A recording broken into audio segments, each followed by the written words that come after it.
បាត់មុខមួយរយៈស្រាប់តែសូដានីតាចេញមុខផុសសាមួយក្រែបទូរឿងបំណុលរបស់ញ៉ាហេងឡុងស្វាមីជំទាវច័ន្ទច័ន្ទលក្ខណាអស់លោកអ្នកនាងនិងប្រិមិត្តជាទីមេត្រី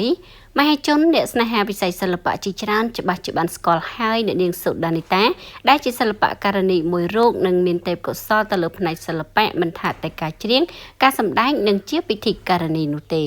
នៅក្នុងនោះផងដែរអ្នកនាងសូដានីតាក៏ត្រូវបានគេចាត់ទុកថាជាតារារៀមច្បងមួយរូបដែលឈរជើងនៅលើវិថីសិល្បៈជាច្រើនឆ្នាំនិងសាងកេរ្តិ៍ឈ្មោះមានប្រជាប្រិយភាពមិនចាញ់មិត្តរួមចំនួននោះឡើយយ៉ាងណាមិញរយៈពេលប្រមាណឆ្នាំចុងក្រោយនេះអ្នកនាងសូដានីតាហាក់ស្ងប់ស្ងាត់លើវិថីសិល្បៈបន្ទាប់ពីជីវិតគូរបស់អ្នកនាងបានបែកបាក់និងទទួលបានចំណងដៃកូនប្រុសមួយរូបដែលអ្នកនាងជាអ្នកចិញ្ចឹមមើលថែផងដែរនៅក្នុងនោះបើទោះបីជាការប្រើប្រាស់បណ្ដាញសង្គម Facebook ក៏ពិតមែនតែមហាជនបានសង្កេតឃើញថាអ្នកនាងសូដានីតាមិនសូវបានបង្ហាញពីសកម្មភាពថ្មីៗរបស់អ្នកនាងនោះទេ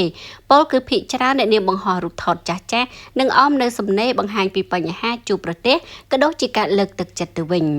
ក្រោយស្ងប់ស្ងាត់នៅលើវិថីសិល្បៈសូម្បីតែកម្មវិធីរបស់មិត្តក្នុងអាជីពក៏មិនសូវបង្ហាញវត្តមានស្រាប់តែថ្មីនេះអ្នកនាងសូដានីតាបង្ហោះសារមួយពាក់ព័ន្ធនឹងអង្គញាហេងឡុងស្វាមីរបស់មិត្តរួមអាជីពគឺតារាស្រីច័ន្ទច័ន្ទលក្ខណា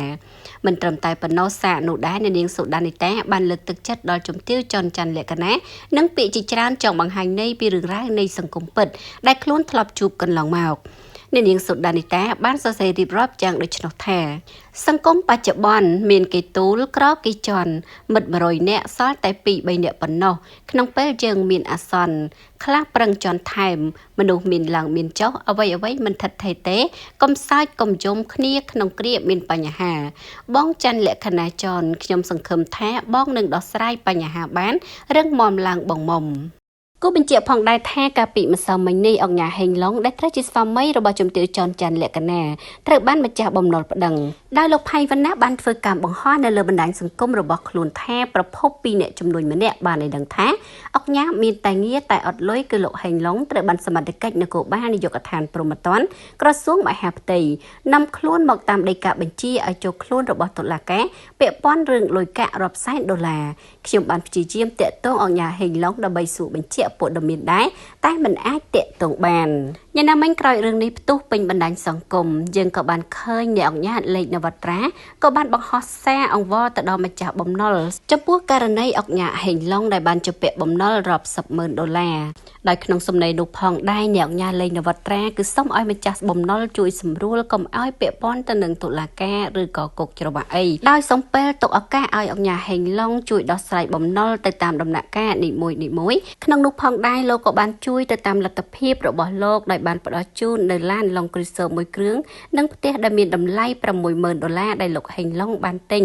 ក៏ប៉ុន្តែមិនទាន់បានបង់ប្រាក់នៅឡើយដើម្បីឲ្យលោកអង្គញាហេងឡុងយកទៅលក់និងបានប្រាក់យកទៅទូទាត់សំណងទៅដល់ម្ចាស់បំណុលបានមួយចំណែករីឯជំទាវច័ន្ទច័ន្ទលក្ខណៈឯនោះវិញក៏មិនបណ្តែតបណ្ដោយទុកឲ្យស្វាមីឯកោតែម្នាក់ឯងនោះដែរក៏កំពុងតែព្យាយាមដោះស្រាយបញ្ហាបំណុលនេះជាមួយនឹងម្ចាស់បំណុល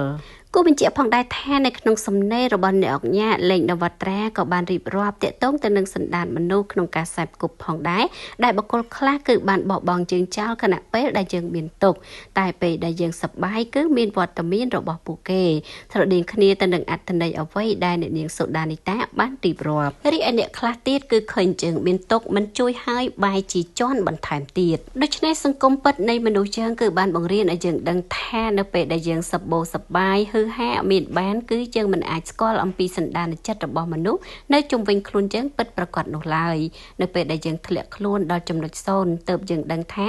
តើអ្នកណាខ្លះដែលព្រមហុចដៃមកជួយយើងម្នាក់នោះហើយគឺជាអ្នកដែលយើងគួរតែយកចិត្តទុកដាក់ថែរក្សាចំណងមិត្តភាពនិងធ្វើការតបស្នងដោយសេចក្តីល្អត្រឡប់ទៅកាន់ពួកគេវិញដោយស្មោះអស់ពីចិត្ត